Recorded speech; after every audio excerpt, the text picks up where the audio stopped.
founded a company called Digital Beehive. So I'm into the digital marketing space now. My background, as I said, is in marketing. I'm also the founder and curator of a career series on IG called Career Under Construction. So you can see my IG address, my IG there at Attitude. And lastly, I'm a founding member of a mentorship app called Prosper Mentor app, which is really a platform, a web-based platform through which we provide mentoring. And so for me today was a really great opportunity to just be able to meet with you all and to discuss.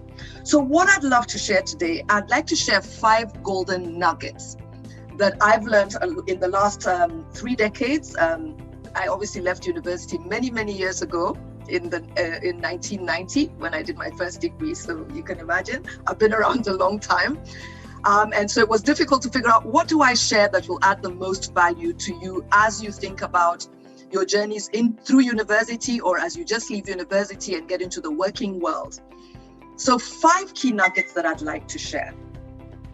The first nugget is the golden nugget number 1, which is if you want to succeed, never stop learning.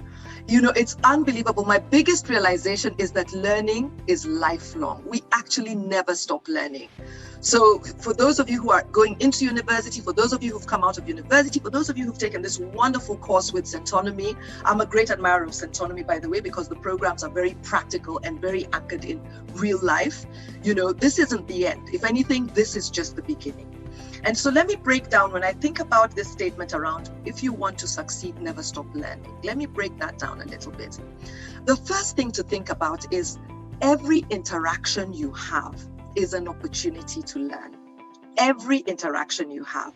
So whether it's the person you meet who's running his little business or her little business, her little kiosk business, or whether it's somebody that you happen to be queuing behind at the bank, or whether it's somebody you happen to be interacting with for products. Maybe you're buying your newly used items for your Adams, was it called Adams thrift store?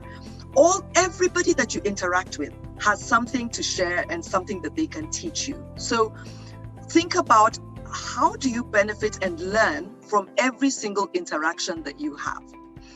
Now, some experiences will be good experiences. Some experience might be tough experiences. You might be working in an environment where you're dealing with somebody who's very difficult and it's extremely frustrating.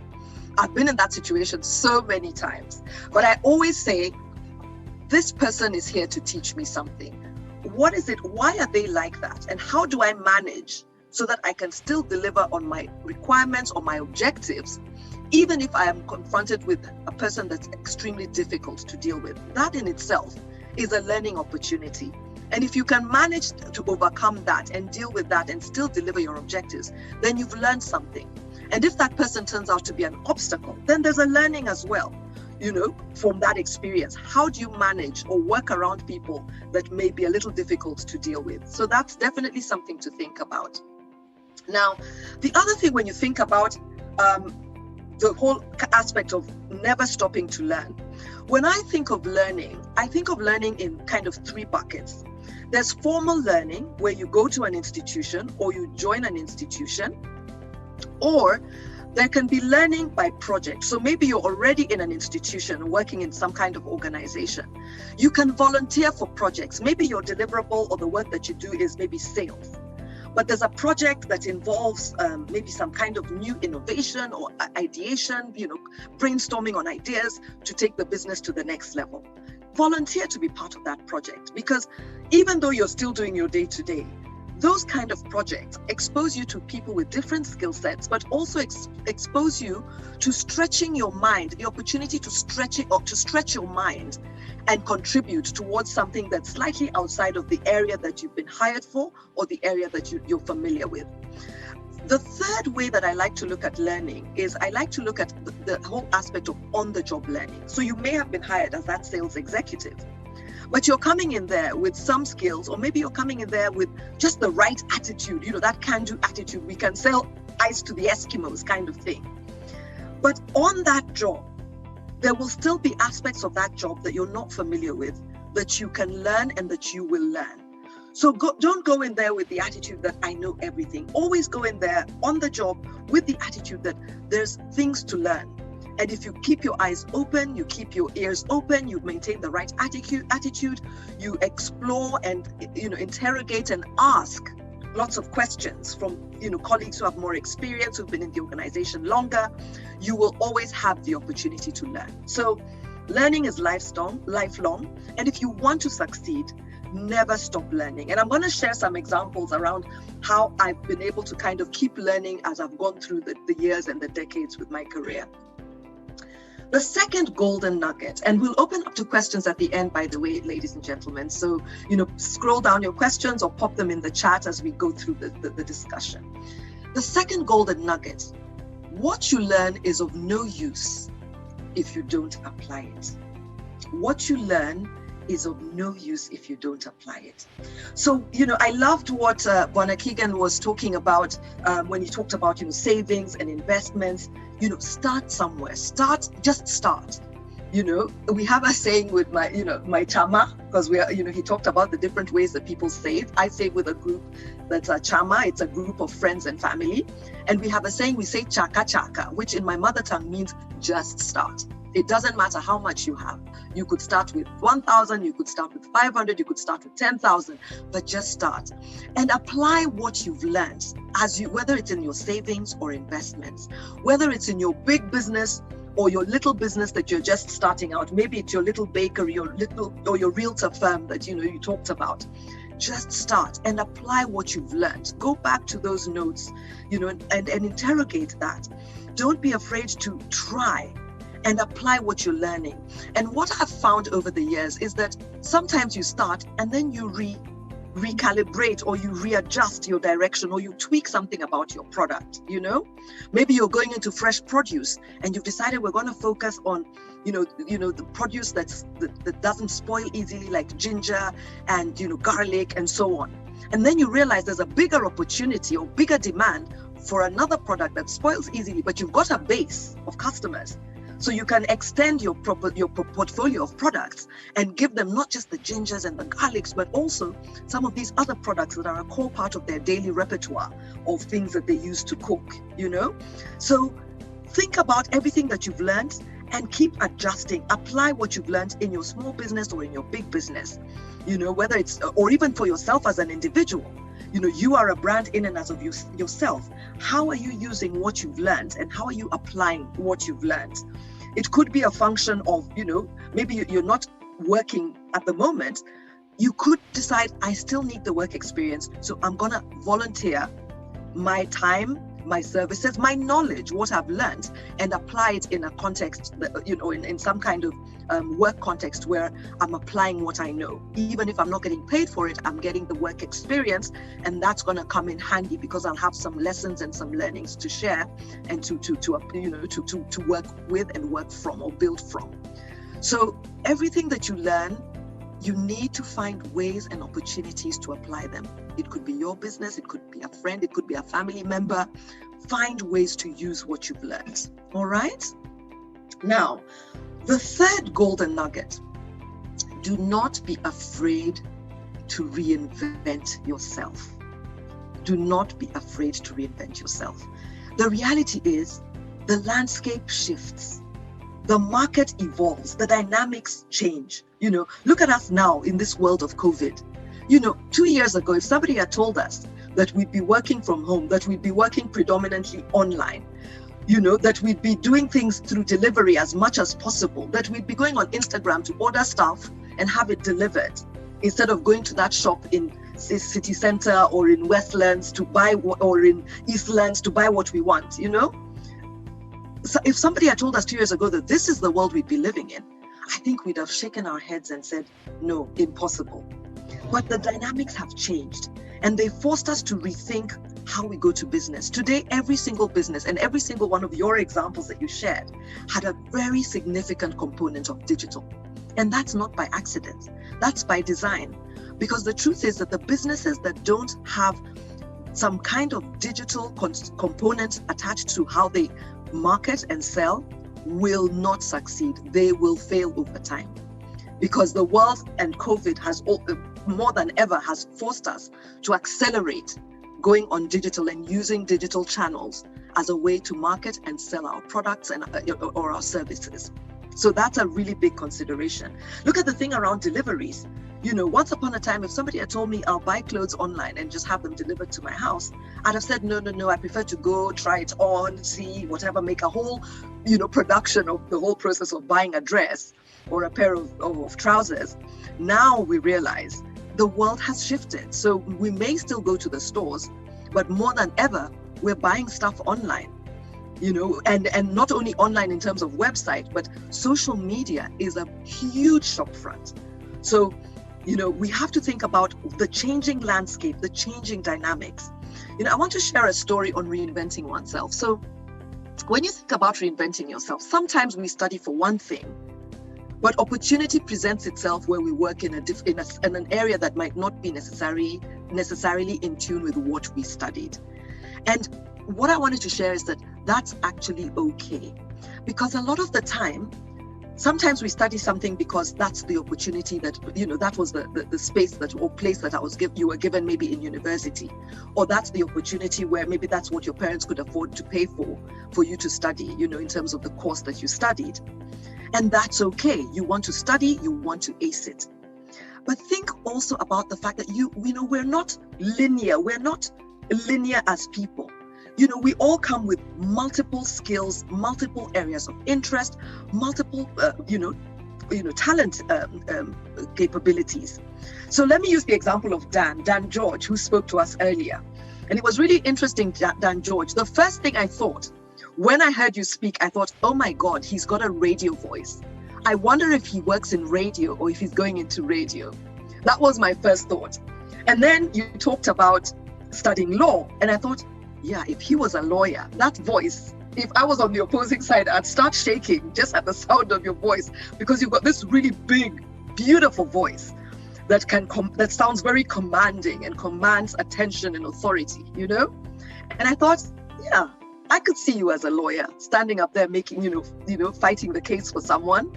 You'd carry a lot of weight, and, just with that voice alone, you could probably win cases just on the basis of your voice. So that was the second thought. And then the third thing that struck me as you spoke, Dan George, you talked about being a car enthusiast. And I thought, okay, that's interesting. It's very different from law. It's very different from radio when I was thinking about, you as a potential, radio host. And then you talked about art school and that you'd love to start an art school. And I thought, you're very multifaceted. And that's a very, very powerful thing. So when you think about reinvention, or even just reinventing yourself, creating and defining yourselves as a brand, think about the fact that we are multifaceted usually in so many ways.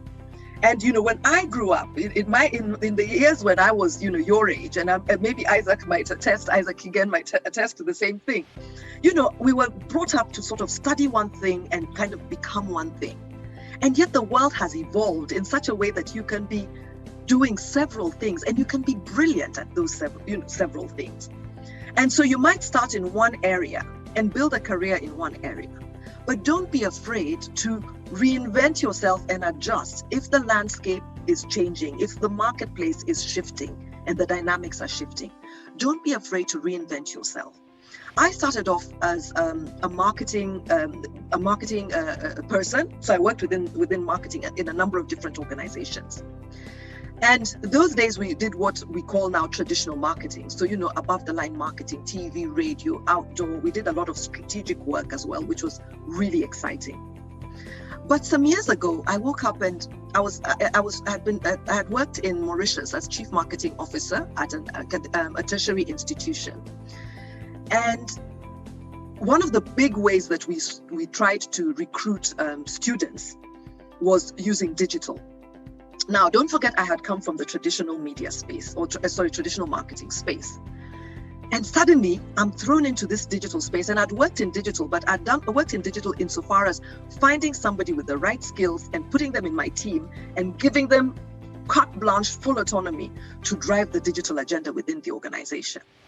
And suddenly I find myself in an organization that has a leaner budget, a much leaner team, and we have to work with digital. And this forced me to take a step back and ask myself, am I going to stay as a traditional marketing person? If I do, then I will become obsolete. And so it forced me to reflect and think about reinventing myself and tell myself, I need to make sure that I get comfortable in this digital space, or else in 2, 3, 5 years from now, I will be obsolete as a marketer.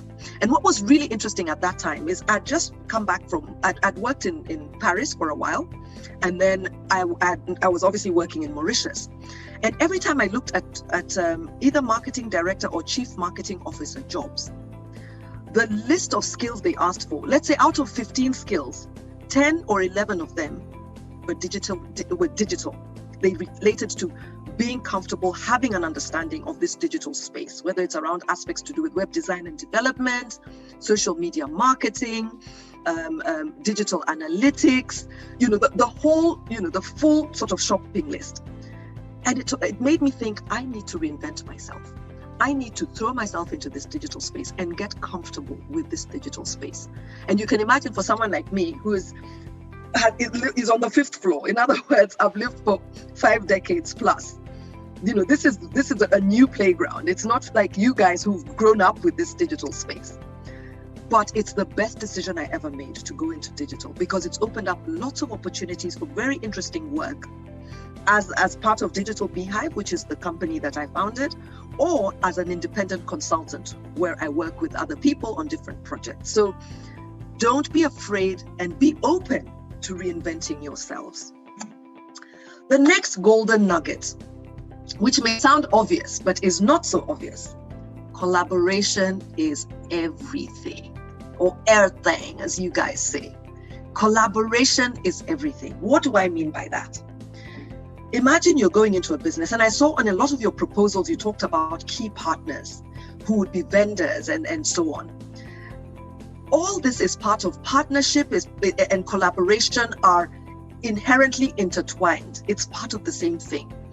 Because you have, when you think about collaboration, first of all, think about the fact that no man is an island. So when you're working on your business or working on a project as an individual, maybe you go consulting, or you're working within an organization as an employee, nobody is an island. You're not an island. You'll have to work with other people, other departments, other companies. So think about companies that have, for example, similar or complementary businesses, or think about people with complementary skills. Maybe you're very good at sales, you're not so strong at the procurement or the analytics side of things. So you want to partner with somebody in the team who is really strong on analytics, so you can work together and in the end create something, create pure magic. Even if you're in business, collaboration is key. I'm going to give you an example. I just finished working on a project. We worked on it for 3 months.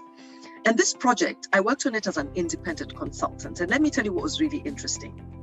The person who got the project, it was a marketing project in 15 countries, working with an organization that has quite a big footprint. And the gentleman who got the contract, or who pitched for the contract, he approached a number of us, me included, and said, look, I need somebody with these marketing skills and who is strong on digital, because this project, being 15 countries, will require a big digital component. Now, this is a guy that I knew through another initiative. And I knew one of his siblings very well because we've been friends for a while. And he approached me because he needed a certain skill set. Now, I then picked a couple of people in my team to work with on that project. And we basically pitched to the client. We got the contract. We worked on this project over 3 months in 15 countries, French speaking, Arab speaking, English speaking. And we put together a really, really powerful, wonderful team of really, really dynamic Kenyans and Africans at large, and worked on this project. We collaborated. First of all, if we hadn't collaborated, I would not have gotten that contract, because I was not part of the person that was approached and given the contract. Secondly, I brought in a couple of members of my team because they bring unique skills that would enable me to deliver this project. And we collaborated with other people in other countries. The lady who did the French adaptations is actually an African lady who lives in France. We had a guy in Tunisia who did the Arabic adaptations and translations. We had, people from all over different parts of the continent and even the globe working together and collaborating. So we collaborated not just as individuals with areas of expertise, but also as different companies coming together to deliver on this really exciting agenda across 15 countries. So collaboration is really, really important. And as you think about collaboration, always think about what's in it for each of you. What's in it for me? What's in it for this organization or person? What's in it? Because you want to create a feeling and a sense of everybody. It's a win-win. It's mutually beneficial. But always open your mind to the opportunity and to the idea that as you collaborate, you're able to grow, you're able to harness your skills as well as skills, other skill sets that you may not have, that the person you're collaborating with or the organization you're collaborating with would have. Now, my final point before I open up to comments or questions, your network is your net worth. Your network is your net worth. Imagine if you're this person in the middle of this image here, and you want to get to the lady to the far left who's wearing a red jacket and a red hat. You don't know her directly, but you're one person removed from reaching her. So if you leverage the power of your network, you will be able to access people that you don't necessarily know directly, but that you can access through people that you know. So when you think about your network, think about, number one, who do you know? Whether it's people you know from school, people you know from work, people you know from college or from courses, people you know from the neighborhood you grew up in, people you know from where you live, people you know through friends. That is your network.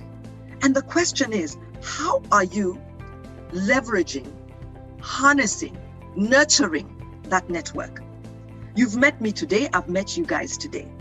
How are we going to harness this new network that we've created and leverage the power of each other? You guys are young, you're dynamic, you're a very interesting target audience for me. I put this person who's got all these decades of experience. Maybe I'm an interesting resource for you guys potentially. How are we going to harness the power of the network now that we are connected? How are you guys, all 33 of you, going to harness the power of your network now that you all know each other? Some will go into business, some will go into employment. How are you going to harness? Somebody might want to buy a piece of land. You might decide, oh, let me look for Anne Victoria because she's got this realtor firm and she can help me find this land because I want to do X. How are you guys going to harness the network that you've created by knowing each other through this course? All right. Think also about the groups that you join when you think about a network. Which groups are you joining? Whether it's WhatsApp groups, whether it's Telegram groups, whether it's Facebook groups, whether it's IG groups, whatever it might be, whether it's just groups of young entrepreneurs that you join. How are you, what are the groups that you're going to join and how are you going to harness the power of those groups? So as I conclude, let me tell you a story about one of the things that really helped me when I started off as an entrepreneur. I joined a Facebook group. I knew one of the ladies who was the co-founder. There are two founders, and so she was the co-founder. This group is called Women Work. It's a network on Facebook. There are 4,000 women entrepreneurs and professionals on that group. Corporate, my whole career, and suddenly I'm out here in this space, very new, very different space of entrepreneurs. Now, what do you do when you want to find an inexpensive accountant? Because you got to do your taxes. Or what do you do when you're trying to find resource people? You're trying to build a team and you can't post an ad out there because you get 5,000 applications and you don't have the capacity to review them. So you're trying to go through word of mouth, somebody maybe that's worked with somebody. Where do you even start? I would post any query, any information that I wanted, even if I needed to research something, I'd post it on that group of 4,000 women. I would get the most amazing insights or the best contacts. Somebody who's been running a business for 2 years, they've got an accountant they've worked with, and I'd get all these, 5, 6 different names of accountants. And that would save me the headache of doing trial and error with people that don't come recommended, or save me the hassle of trying to even find one. Where do you even start in this big Kenya, this big Nairobi? Where do you even start to find an accountant who is an independent accountant, who is inexpensive to work with, but who does a good job?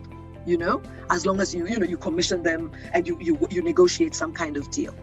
So think about your net worth, because that is your net worth in the sense that, number one, you can generate new business. Number two, if they don't give it to you directly, they can connect you to new business. That's how I've been able to actually slowly grow my business.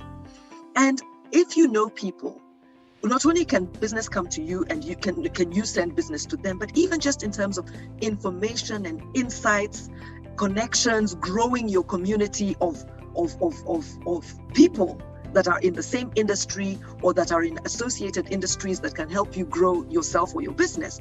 Those are things to think about.